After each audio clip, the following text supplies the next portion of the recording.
শীত আসলেই বাসায় নানা ধরনের স্যুপ বানানো হয়, আর তার মধ্যে সবথেকে বেশি বানানো হয় এই হট অ্যান্ড সাওয়ার চিকেন স্যুপটা।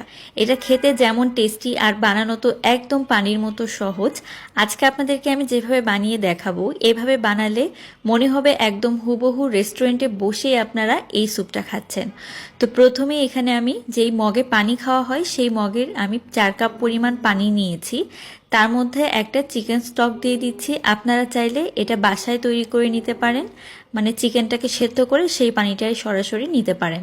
তারপরে দেখেন এখানে অল্প পরিমাণে চিকেন একদম ছোট ছোট করে কেটে নিয়েছি, তারপর সেই চিকেনগুলোকে দিয়ে দিলাম। চিকেন দেওয়ার পরে কিছুক্ষণের জন্য এটাকে ভালোভাবে নেড়ে একটুখানি মিক্স করে নিতে হবে। তবে এই চিকেনের পিসগুলো যেন একদম ছোট ছোট হয়, এর থেকে বড় সাইজ হলে কিন্তু স্যুপটা খেতে ভালো লাগবে না। একদম ছোট ছোট করে দিবেন, তাহলেই ভালো লাগবে। তো এখানে আমি 5টা কাঁচামরিচ একদম চিকন করে কেটে নিয়েছি। তো মরিচটাকে ভালোভাবে একটুখানি মিক্স করে নিয়ে এলাম, আর এর সাথে দিয়ে দিলাম টমেটো। ছোট সাইজের একটা পাকা টমেটো নিয়েছি, আর টমেটোটাকে একদম ছোট ছোট করে কেটে নিতে হবে। তো টমেটো কাঁচামরিচ দেওয়ার পরে দিয়ে দিব এখানে চিকেন পাউডার। আমি এখানে 2 টেবিল চামচ পরিমাণ চিকেন পাউডার দিচ্ছি। এটা আমি হালাল চিকেন পাউডারটা নিয়েছি। আপনারা চিকেন পাউডার যে কোনো ধরনের বড় সুপার শপগুলোতে পেয়ে যাবেন, তবে হালাল কিনা সেটা অবশ্যই একটু দেখে নেবেন।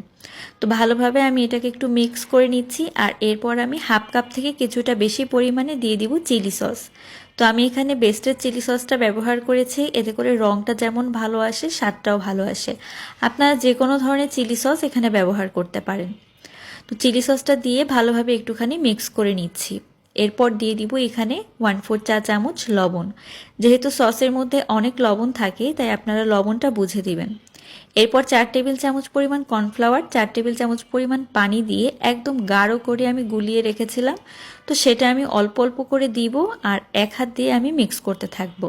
তো যখন মোটামুটি এটা একটু ঘন হয়ে আসবে, তখন এখানে দিয়ে দিতে হবে লেবুর রস। এখানে আমি একটা সম্পূর্ণ লেবু রস করে নিয়েছি, তারপর সেই রসটাকে দিয়ে দিলাম। লেবুর রসটা কিন্তু অবশ্যই দিবেন, আর এখানে চেষ্টা করবেন কাগজি লেবুর যে রসটা সেটা ব্যবহার করার, এতে করে কিন্তু খুব সুন্দর একটা ফ্লেভার আসবে। তো তারপর দিয়ে দিব এখানে চিনি। 1.5 টেবিল চামচ পরিমাণ আমি চিনি ব্যবহার করছি। আসলে স্যুপের সব কিছুই আপনারা আপনাদের স্বাদ মতো ব্যবহার করবেন, তবে আমি যেই মাপে দিচ্ছি এই মাপে দিলে একদম পারফেক্ট একটা স্বাদ পাবেন।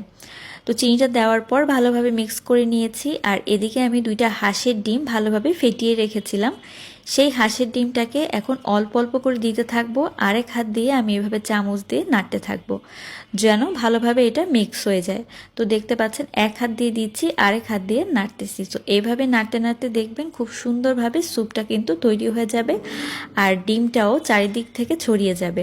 তো দেখতেই তো পেলেন কত সহজেই এই স্যুপটা তৈরি করা যায়। আপনারা চাইলে এখানে লেমন গ্রাসও ব্যবহার করতে পারেন, তবে আমি এখানে ধনিয়া পাতা কুচি দিয়ে দিচ্ছি। একদম সহজভাবেই তৈরি করতেছি, আপনারা সবাই এভাবে তৈরি করতে পারবেন। আশা করি আজকের এই হট অ্যান্ড সাওয়ার চিকেন স্যুপের রেসিপি আপনাদের অনেক ভালো লেগেছে। ভালো লাগলে লাইক কমেন্ট শেয়ার করতে ভুলবেন না। ভালো থাকবেন। আল্লাহ হাফেজ।